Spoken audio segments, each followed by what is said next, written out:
6단원의 테마죠. 지구상에 있는 모든 물질은 구분할 수 있다. 구별된다. 자, 그럼 지구상에 있는 모든 물질을 구분하기 위해서는 우리가 어떻게 된다? 그 물질만이 가지고 있는 다른 물질은 가지고 있지 않은 특별한 성질을 이용해서 물질을 구별한다. 그래서 그럼 물질을 구분할 때 쓰는 게 바로 그 물질만이 가지고 있는 특별한 성질, 물질의 특성을 이용해서 물질을 구분하는 거죠. 그래서 그럼 물질의 특성 5개 배웠어. 자, 이게 그렇죠. 겉보기 성질이라는 인간이 가지고 있는 오감을 이용해서 물질을 분류할 수 있는 내용도 있었고요. 그 다음에 뭐라고요? 어느 점, 끓는 점이라고 하는 건데요. 어느 점과 같은 말 무슨 점? 녹는 점. 어느 점 반드시 녹는 점이랑 같아야 되지만 이름만 달라. 그리고 끓는 점 있어. 그 다음 네 번째가 밀도고요. 5번째가 용해도. 이렇게 5가지로 물질을 구별할 수 있습니다. 그 중에서 겉보기 성질은 인간이 가지고 있는 오감과 오감을 도와주는 간단한 도구를 이용해서 물질을 구분하는 방법으로요. 자, 우리가 색깔을 보는 방법도 있고, 맛을 보는 방법도 있고, 냄새를 맡는 방법도 있고, 결정형을 보는 방법도 있고, 쪼개짐을 보는 방법도 있어. 하지만 결정형 쪼개짐을 보는 방법들은 내 눈으로 작은 입자들은 정확하게 볼 수 없으니까 돋보기나 현미경이라는 도구를 이용해서 보시면 돼요. 됐죠? 그리고 색이나 맛 같은 경우에는 독성이 있는 아이들은 직접 맡을 수 없으니까 실제로 겉보기 성질을 이용해서 물질을 잘 구별하지는 않아요. 자, 그 다음에 여러분들이 알아두셔야 되는 어는 점, 녹는 점, 끓는 점은 상태가 바뀌기 시작하는 물질의 특별한 온도죠. 상태가 변하기 시작하는 온도요. 그게 물질마다 다 다른데 이유가 뭐야? 물질의 특성이요. 물질의 특성인데요. 특성이 된 이유가 있겠죠. 물은 100도에서 끓어요. 하지만 에탄올이랑 똑같은 액체는 78도에서 끓거든요. 이렇게 물질마다 끓는 점, 어느 점 다 달라. 그 이유가 뭐냐? 바로 물질마다, 다시 말해 입자 간에 뭐가 달라서? 입력. 서로 잡아가기는 입력의 색이 차이기 때문에 끓는 점, 어느 점 다 달라. 그러면 물과 에탄올이라고 하는 액체의 끓는 점이 에탄올은 78도에서 끓어, 물은 100도에서 끓어. 끓는다는 게 무슨 얘기야? 액체일 때는 입자 사이에 입력이 센 표현이었어. 근데 이거를 우리는 끓이자는 얘기는 입력을 다 끊어서 기체로 만든다는 얘기야. 맞아? 근데 이 입력이 센 애가 있고 약한 애가 있어. 그러면 어떤 애가 더 잘 끊어질까? 입력이 약할수록 잘 끊어지니까 열을 조금만 줘도 금방 끊어지겠지. 근데 입력이 세면 훨씬 더 많은 열이 필요하겠지. 그래서 끓는 점이 뭐일까? 높아지겠지. 알겠어? 그래서 끓는 점, 어는 점의 세기는 그 안에 있는 입자들을 사이에 서로를 잡아당기는 입력의 세기가 바로 끓는 점과 어는 점을 결정한다. 입력이 셀수록 끓는 점과 어는 점은 높아질 수밖에 없다. 그러면 지구상에요. 현재 이 공간에도요. 고체도 있고 액체도 있고 기체도 있는데 어떤 애의 입력이 가장 센 걸까요? 지금 같은 온도에서 무슨 상태로 존재하는 아이들이 입력이 제일 센가요? 고체 상태. 고체 상태로 존재하는 아이들의 입력이 제일 센 입자들로 되어 있는 거고요. 그 다음 액체이고 그 다음 기체가. 알겠어? 그래서 녹는 점, 어느 점, 끓는 점이 물질의 특성인 이유는 그 물질을 구성하는 분자당, 분자들끼리 서로를 잡아당기는 입력의 세기가 각각 다 달라. 그래서 녹는 점, 어는 점, 끓는 점이 달라라고 얘기한다. 알겠어? 네. 그러면 이렇게 물이 있어요. 물은 몇 도에서 끓어? 100도에서 끓어. 근데 라면 한 개 끓일 물 조금 있겠지. 그거 100도에서 끓어. 근데 라면 10개 끓일 물 엄청나게 많이 필요하겠지. 이거 몇 도에서 끓어? 100도에서 끓어. 됐어? 그러니까 끓는 점, 어는 점과 같은 얘네들은요. 양이 많다고 해서 온도가 바뀌지 않아. 불꽃이 세다고 해서 변하는 것도 아니야. 단지 양이 적을 때는 100도까지 올라가는데 적은 시간으로 100도까지 올라가서 빨리 끓어버려. 그래서 100도까지 올라가는데 결국 1분밖에 안 걸려. 근데 물이 많으면 1분까지 온도가 100도까지 온도가 올라가는데 시간이 많이 걸리지만 똑같이 100도에서 끓어. 됐어? 그래서 A와 B는 같은 물질이야. 왜? 끓는 점이 같으니까. 알겠냐? 이렇게 된다. 어는 점도 그래. 똑같아. 자, 이런 식으로요. 끓는 점, 어는 점, 녹는 점 이런 것들은 그 물질만이 가지고 있는 고유한 특성이 된다. 왜? 분자의 종류가 안 바뀌면 분자 간에 잡아당기는 인력의 색이 변할 수 없으니까. 알겠어? 이렇게 된다. 자, 밀도가 뭐예요?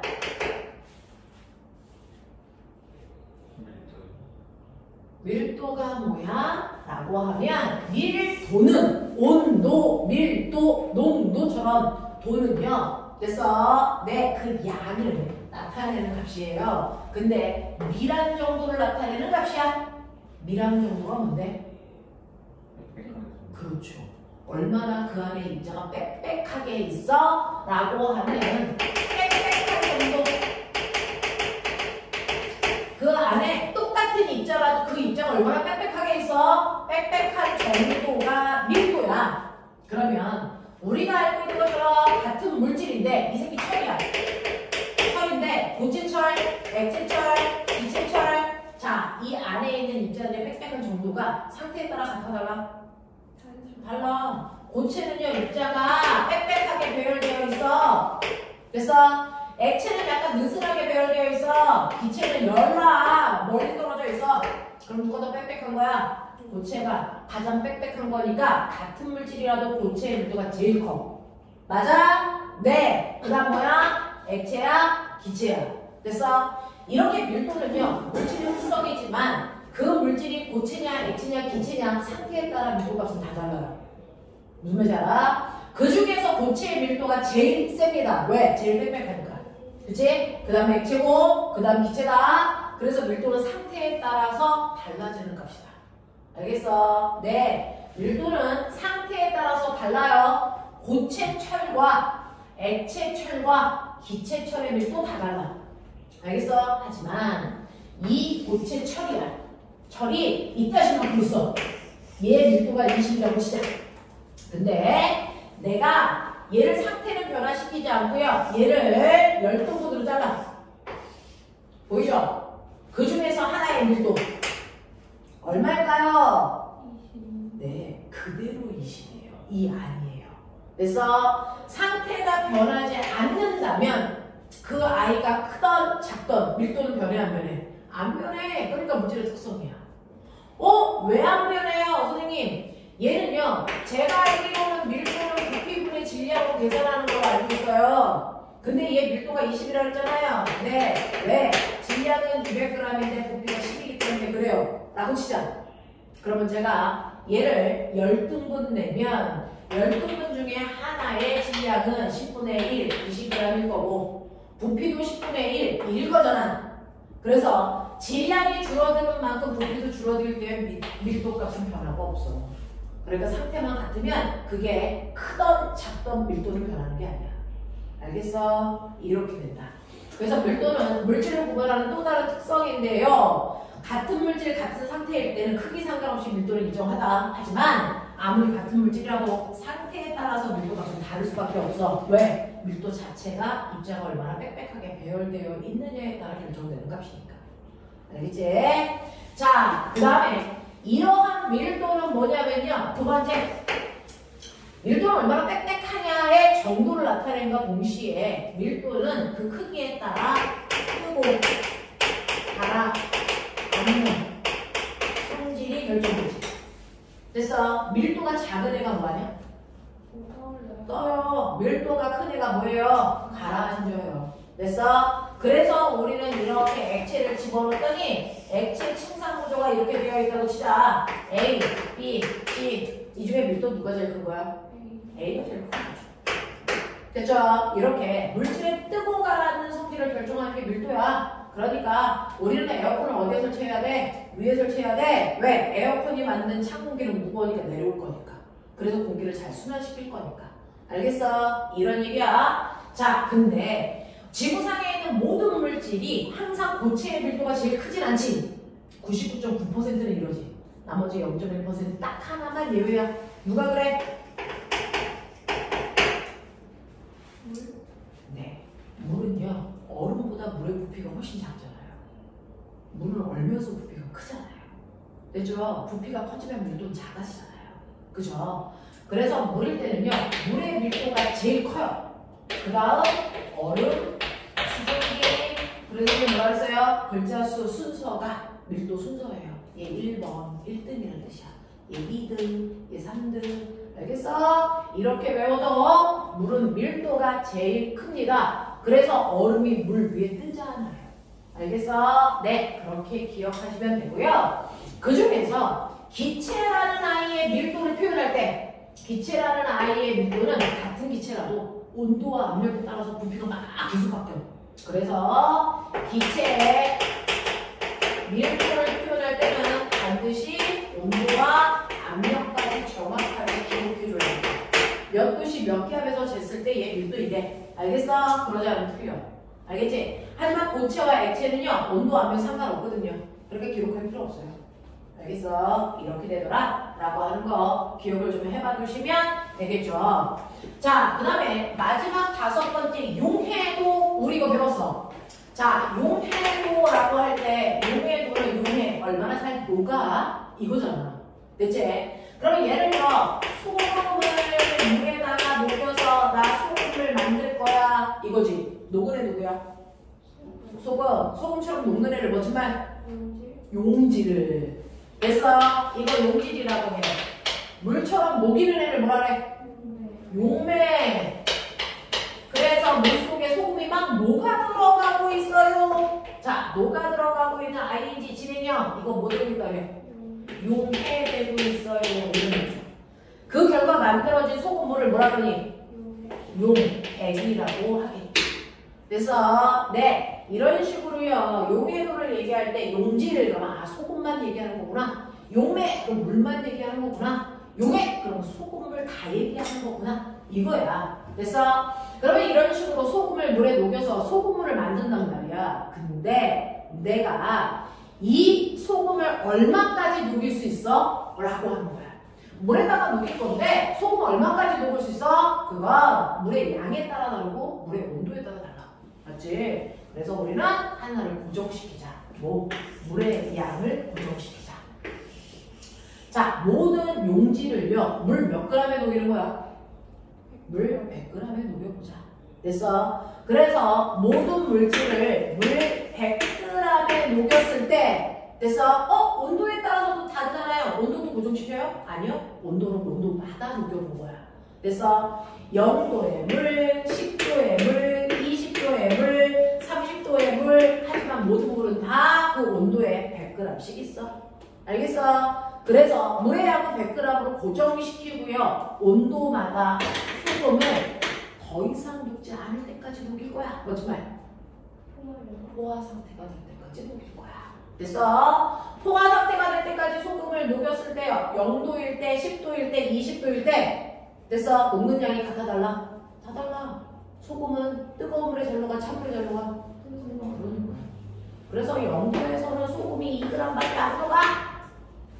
10도에서는 물 100g에 포화 상태가 될 때까지 녹였더니 20g 녹아. 자, 20도에서는 60g 녹아. 30도에서는 130g 녹아. 뭐 이런 느낌.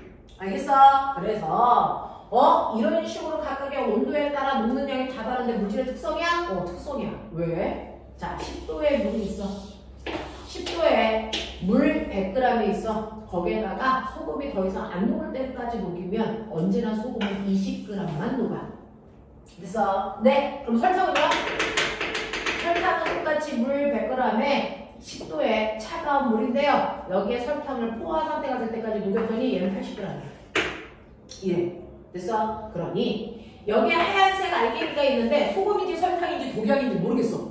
구분하고 싶어. 그러면 물 100g에 온도 10을 만들어서요. 더 이상 녹지 않을 때까지 녹여봤더니 얘는 80g까지 녹고 더 이상 안 녹아. 그렇다면 10도의 물 100g에 80 녹는 건 지구상에 설탕밖에 없어.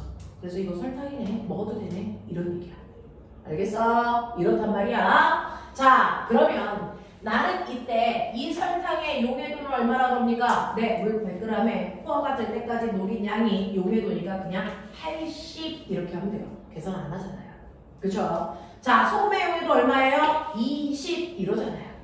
됐죠? 네. 그럼 선생님 궁금한 게 있는데 항상 물에다가 녹여야 돼요? 항상 물이어야 돼? 아니요. 다른 해도 상관없어요. 에탄올도 상관없는데 에탄올 100g. 됐어? 네. 이런 식으로요. 용해 100g에 최대한 녹일 때까지 녹인 양을 우리는 용해도라고 하는데 우리는 보편적으로 물에다가 녹여요. 하지만 반드시 물이 필요는 없고요. 대신에 반드시 용매는 100g당 녹는 양으로 얘기해야 된다. 알겠어? 네. 이렇게 됩니다. 그러면 저는 그냥 쉽게 물 100g에 녹일 건데 됐죠? 지금 소금이나 설탕은 온도가 높아지면 더 많이 녹는다 그랬잖아요. 그래서 용해도 그랬고 기억나? 가로축에 온도였어. 0도, 10도, 20도, 30도, 40도 이런 식으로. 세로축은 그 온도 물 100g에 최대한 녹을 수 있는 포화, 용해 됐어. 네, 포화될 때까지 녹인 물질의 그람수 용해도를 나타낸 거야. 자, 그랬더니 이렇게 온도가 높아질수록요 항상 녹는 양이 조금이든 많이든 늘어나. 됐어. 이런 애가 있고요. 어떤 애는 예병을 온도가 높아지니까 오늘 녹는 양이 줄어. 이런 애도 있어? 이거 있어. 얘 누구야? 탄산? 네, 탄산과 같은 기체들이 참되게 잘 녹거든요. 그래서 온도가 높을수록 오히려 녹는 양이 줄어드는 게 기체의 특성이었어 라고 했고, 온도가 높을수록 잘 녹는 얘네들은 고체 아니면 액체야 이렇게 되는 거죠. 그래서 고체냐 액체냐 기체냐에 따라서 뜨거운 물에 녹는 양이 됐어 다른 모양으로 나와. 구별할 수 있어야지. 그러면 너네 아까 탄산이라는 얘기했다. 탄산이 뭐야? 그러면 우리가 알고 있는 사이다 콜라지만 우리 과학에서의 탄산은요 물에 이산화탄소라는 기체를 녹인 거 그냥 이 자체를 그냥 탄산이라고 한다. 그러면 이산화탄소라는 기체가 잘 녹을 수 있는 조건 멋진 말 용해도를 크게 할 수 있는 조건 있어? 어떻게 하면 돼? 아무래도 온도가 네. 그래서 이산화탄소를 잘 녹일 수 있는 조건이 바로 뚜껑 덮어 냉장고에 보관해. 엄마가 그렇게 해주잖아. 뚜껑 덮는다는 게 뭐야? 압력을 크게 해. 이제 자 냉장고에 보관하는 이유는 뭐야? 온도가 낮을 때 잘 녹으니까 그래. 알겠냐? 이게 바로 용해도야. 되겠죠? 자, 그래서 이렇게 5가지가 바로 물질을 구별할 수 있는 물질의 특성이고요. 걔네들이 각각 뭐였는지 정리해드렸으니까 머릿속에서 한번 끄집어 봐. 다 한 번씩은 배웠던 얘기니까 알아듣는 얘기일 거고요. 그러면 이렇게 물질마다 그 물질들이 가지고 있는 특별한 성질들이 있네. 그게 다른 물질과 달라서 구별할 수 있네. 네. 근데 이러한 물질이 다른 물질과 섞여 있어요. 자, 이렇게 물질들이 다른 물질과 섞여 있어요. 마치 소금이 물과 섞여서 소금을 만들어진 것처럼 이런 애들을 우리 뭐라고 한다? 혼합물이라고 한다. 예를 들어 소금물이 혼합물. 그러면 소금물을 나는 소금과 물로 나눌 수 있다 없다? 소금물을요 소금과 물로 분리할 수 있어 없어? 있어요. 이걸 뭐라고 해요? 혼합물 분리. 모든 혼합물은 분리할 수 있어요. 모든 혼합물은 분리할 수 있습니다. 쉽게 분리되는 애도 있고 어렵게 분리되는 애도 있지만 혼합물은 분리할 수 있어요. 혼합물 분리하는 방법 바로 앞에서 썼던 물질의 특성을 이용해서 혼합물을 분리합니다. 그래서 우리가 지금 배운 이 물질의 특성을 이용해서 혼합물들을 분류할 수 있대요. 그 중에서 가장 쉽고 정확한 방법으로 분리하는 걸 과학적 방법이라고 해요. 쉽고 빠르게. 알겠어? 그러면 물질들이 A라는 물질과 B라는 물질이 섞여서 혼합을 만들어졌거든? 그럼 이거 분리할 때요. 가장 쉽고 빠르게 할 수 있는 방법은 제일 간단한 방법 뭐라고 하는 거니? 밀도차를 이용해서 혼합물을 분리하는 방법이 가장 쉽고 빠르다. 그랬을 때 밀도차가 있어야만 이걸 쓸 수 있지. 그럼 밀도차가 없으면 그 다음 조금 높아지고 그 다음 단계로 넘어가야지. 그게 바로 뭐야? 흐르는 점차를 이용한 혼합물의 분리야. 그래서 우리 교과서 순서가 이 순서대로 나와 있는 거야. 됐어? 자, 근데 이걸로 안 돼. 그럼 뭐야? 어려운 용해도 차를 이용한 혼합물을 분류해. 됐죠? 네. 그리고 여러분들이 이거 말고도 혼합물을 분류하는 또 다른 방법이 있었어요. 뭐 있었니? 크로마토그래피가 무슨 물질의 특성을 이용하거든?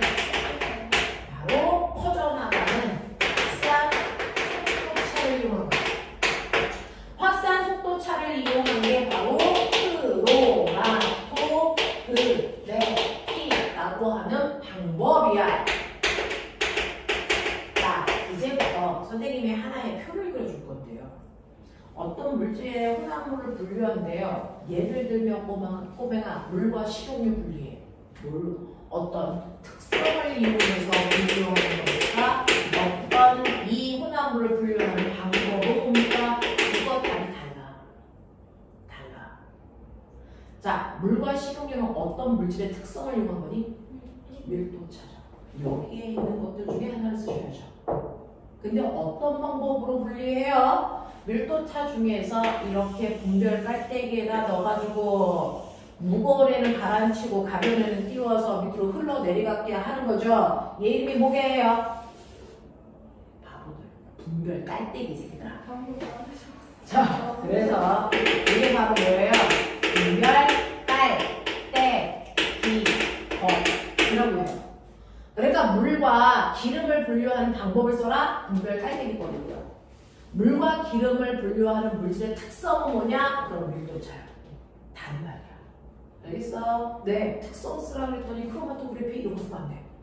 그래서 크로마토그래피는 확산 속도 차를 이용해서 분류하는 방법에 이른대요. 알아들어? 물질의 특성은 우리가 배운 이런 것들을 물질의 특성이라고 하는 거야. 알겠죠? 자, 그러면 이런 식으로 물질의 특성을 이용해서 혼합물을 분류할 건데 기억나냐? 밀도차를 이용한 혼합물의 분리 방법에는요, 세 가지가 있었죠.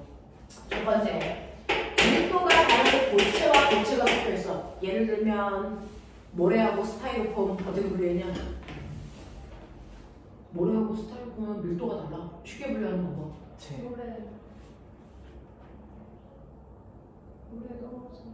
물에 넣어서 모래는 가라앉히고 스타이로폼 띄워서 걸러내는 거잖아.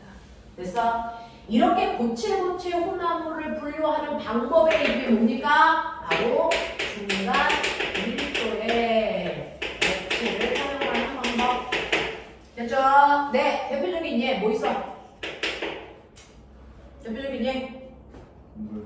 뭐가 있냐? 싱싱한 달걀과 상한 달걀 비교 분류할 때 이거 썼어요. 됐죠? 그래서 대표적으로 얘는요, 싱싱한 달걀과 상한 달걀 구분할 때 분류할 때 이거 써요. 또 있었어. 우리 조상들이 썼던 거. 쭉정이와 좋은 벽시. 됐어? 네. 좋은 벽시와 쭉정이 분류할 때 이거 써요. 자, 그 중에서 보면 이 둘 중에 누가 더? 싱싱한 달걀, 상한 달걀? 상한 달걀이 떠. 얘가 더 가볍거든. 됐어? 좋은 벽시와 쭉정이 중에서 누가 떠? 쭉정이가 떠. 됐어? 그래서 싱싱한 달걀 가라앉히고 상한 달걀 뜨게 하려면, 자, 상한 달걀보다는 밀도가 크고 싱싱한 달걀보다는 밀도가 작은 중간 밀도의 액체 필요해. 누구였어? 이씨, 물 집어넣으면 다 가라앉아! 그렇지. 15% 소금. 알겠냐? 이렇게 되더라. 다 기억나지? 새록새록 기억나지? 100년 전에 배웠지만. 자, 그런가 하면 두 번째, 아까 했어요. 액체와 액체가 섞여 있는데 밀도가 달라. 그러면 얘는 분류할 때 분별 깔때기법 쓰면 돼. 그럼 하나 물어볼게. 분별 깔때기로 분류할 때요, 분류하는 그 순간 뚜껑 닫을까요? 열까요? 여기 뚜껑 있잖아. 이거 닫아 열어. 반드시 열어놓고 분류하셔야 된다. 그래야 가스가, 됐죠? 네, 밖으로 나가고 기체가 들어와 얘를 눌러줘야 안에 들어갈 수 있게 됩니다. 뚜껑 연 상태로 분류하는 거다. 시험에 제일 많이 나오는 것 중에 하나.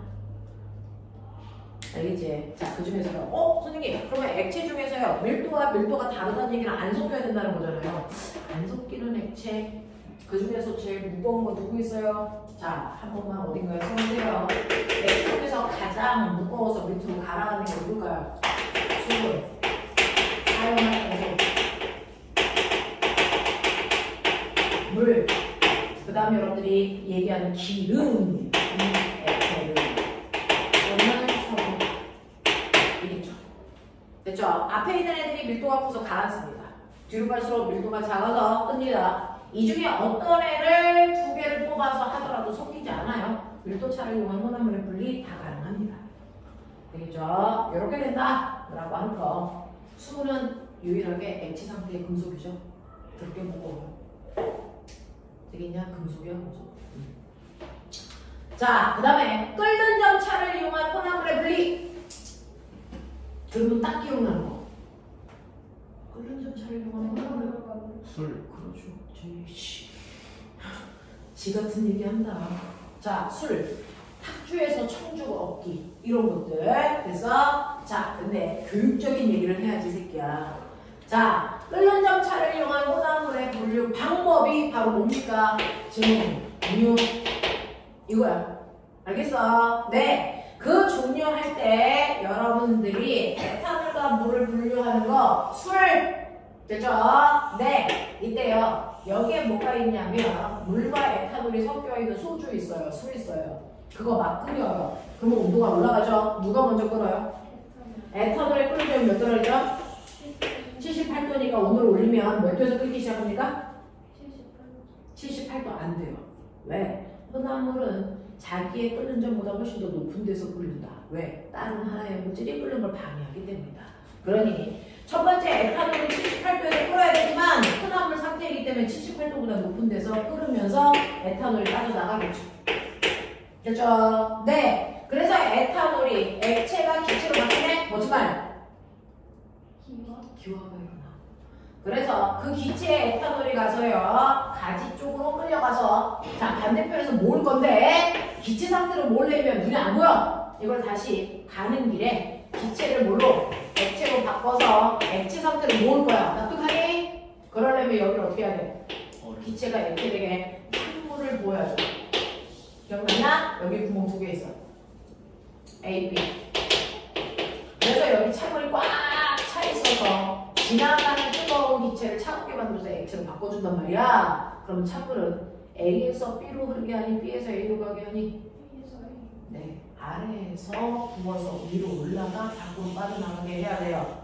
됐죠? 위에서 부으면 감아서 흐르지 않고 그냥 뚝 떨어져 버려서 냉각 못 시켜요. 됐죠? 그래서 항상 찬물은 아래에서 위로 올라가게끔 해야 된다라고 말씀드렸으니까 머릿속에 넣으시면 됩니다. 됐어? 자, 그런 다음에 이러한 증류를 우리 일상생활에서 가장 많이 쓰는 게 정유회사들. 이게 뭐야? GS. 그 다음에 현대 오일뱅크 기름 파는데 거기에서는 원유가 좋아. 땅속에 그 검은색 물. 그 검은색 액체 가져다가요. 자, 거기에 있는 아이들을 성분별로 나눠서 그래서 우리가 알고 있는 등유, 경유, 중유 이렇게 분류하잖아요. 그 분류하는 엄청나게 커다란 탑 이름 증류 탑. 맞아? 네. 그래서 증류탑이 요 따위로 생겼어.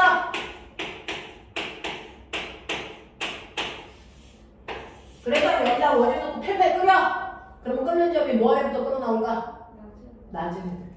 끓는 점이 가장 낮아서 위쪽으로 끌어나가는 아이가 누구라 그랬어? 이거 외워? 가스.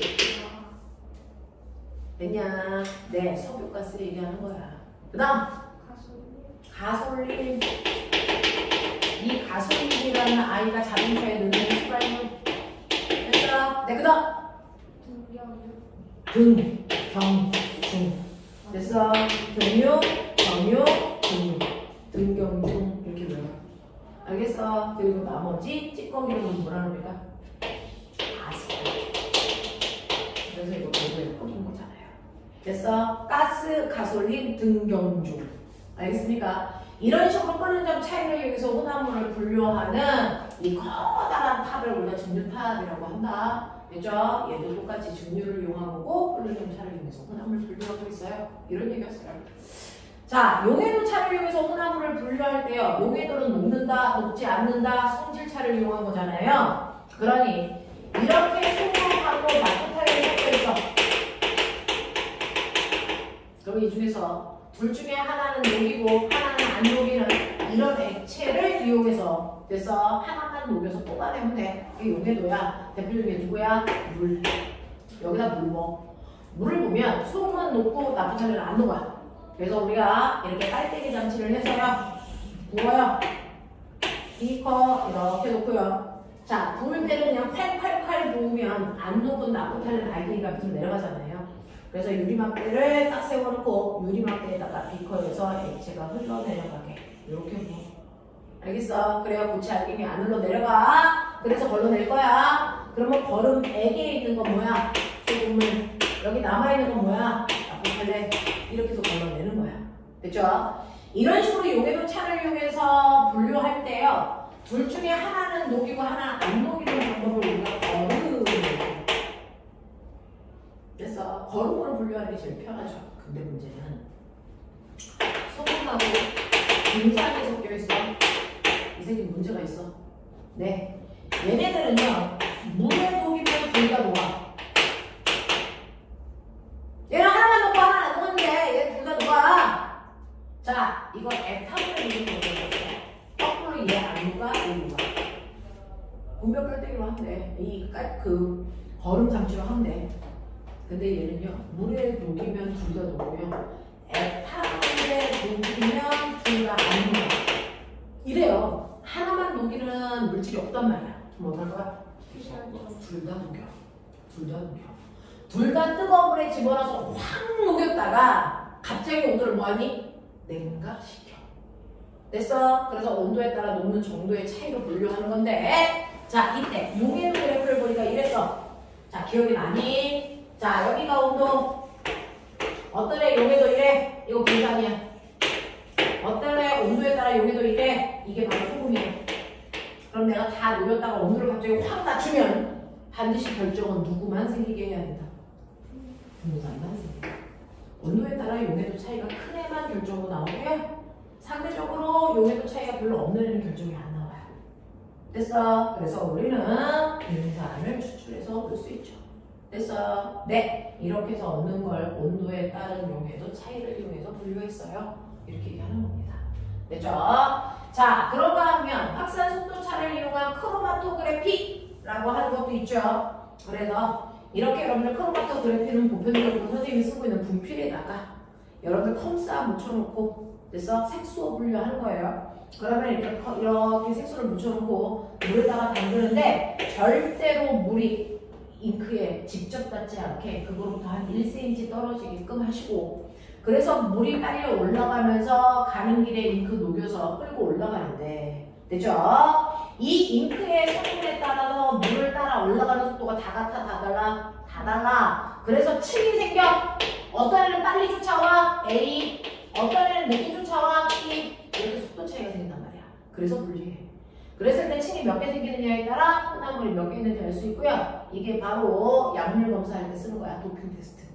알겠어? 이렇게 되더라 라고 하는 거죠. 자, 그러면 네, 여기에서 첫 번째 다 들었던 거라서 엄청나게 빠른 속도로 쏟아냈어요. 자, 그럼 볼게요. 그러면 자, 5단원에 1번부터 6번까지 중에서 내가 해줄 거 있어? 거기 5 물질의 특성에서 1번부터 7번까지 중에서 질문.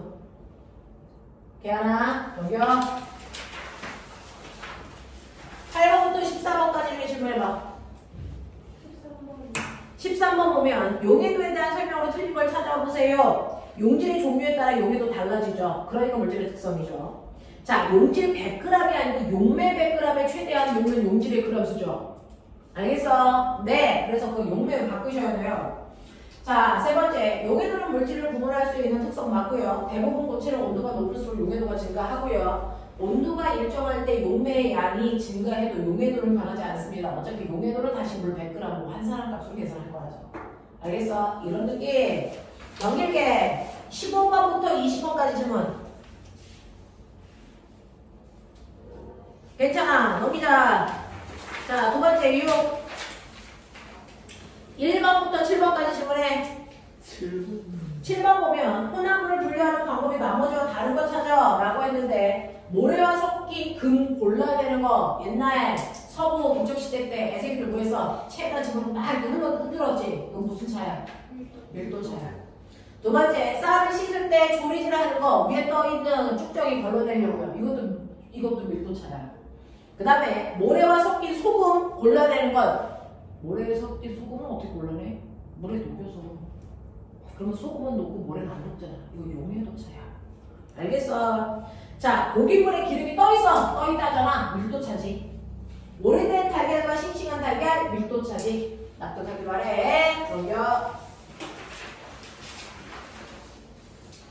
8번부터 13번까지 질문해봐.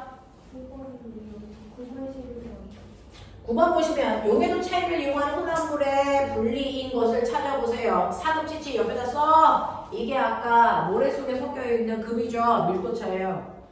바닷물에서 식수 얻는 건 뭡니까? 바닷물을 가열하면 물만 증발해서 그거 얻는 거거든요. 그래서 이거는 끓는 점이니까 중요해요. 자, 그 다음에 천일염에서 정제 소금 얻는 거 물 증발시키는 거죠. 됐어? 네, 물을 증발시키는 거고요. 탁주에서 소주 얻는 거는 뭡니까? 탁주에서 소주 얻는 거 이것도 끓는 점 차죠. 그죠? 꽃잎에서 색소 얻는 거 뭡니까? 크로마토그래피예요. 그러면 녹고 녹지 않는 성질을 이용해서 분류하는 거 몇 번입니까? 3번. 알겠어? 온도에 따른 용해도 차이를 이용한 거야. 거기서 순수한 소금은요, 온도에 따라 용해도 차이가 커서 결정으로 나오고요. 그걸 뺀 나머지들은 결정이 나오지 않게 하는 방법. 알겠냐? 네. 그래서 소금 얻는 방법이 용해도 차입니다. 그 다음에 아까 10몇 번이라고 했어요? 11번 보시면요. 11번에서는요. 그림은 불순물이 섞여있는 질산칼륨에서 순수한 질산칼륨을 얻는 방법입니다. 자, 불순물이 섞인 질산칼륨을 뜨거운 물에 일단 녹여. 용해도야. 되겠어? 자, 녹지 않는 물질을 거름장치로 거르고 거른 용액을 얼음물에 넣어서 급격히 냉각. 알겠냐? 네. 자, 냉각시킨 용액을 거름장치로 걸러진 물질을 환기가 잘 되는 곳에서 말리면 밑에 됐어? 네. 걸러진 물질이 바로 질산칼륨이고요. 됐냐? 네. 그 질산칼륨만을 걸러내면 물이 묻어있잖아요. 그거 증발시키면 완벽하게 질산칼륨을 얻어낼 수 있죠. 그래서 자, 그래서 얘는 온도에 따른 용해도 차를 이용한 혼합물 분리거든요.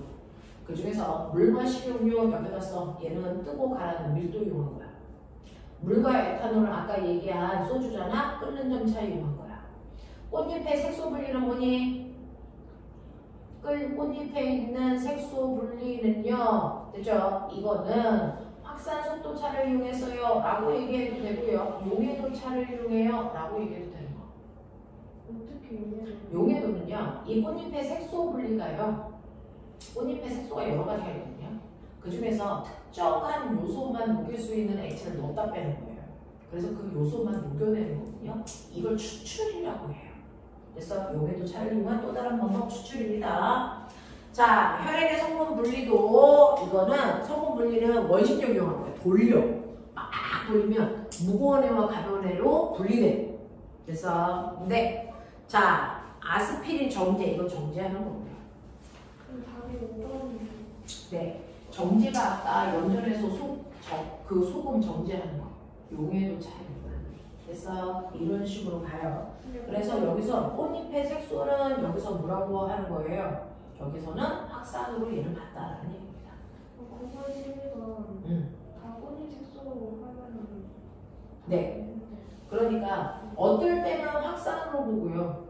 어떨 때는 용해도로 봐요. 그러니까 이거는 상황을 잘 보셔야 돼요. 상대적으로 옆에 있는 답이랑 비교하셔야 돼요. 어쩔 수가 없어요. 자, 그 다음에 양심 있는 학교는 그 학교 선생님이 어느 쪽으로 꽃잎의 색소를 설명하냐 그거 잘 들어. 그 방향으로 가면 돼. 됐어? 자, 14번부터 20번까지 질문.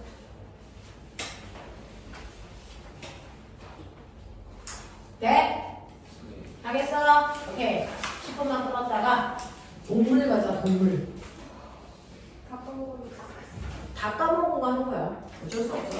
동물 가자, 동물. 어차피 숟가락하고 여러분 배운 지 얼마 안 됐잖아. 머릿속에 다 있잖아.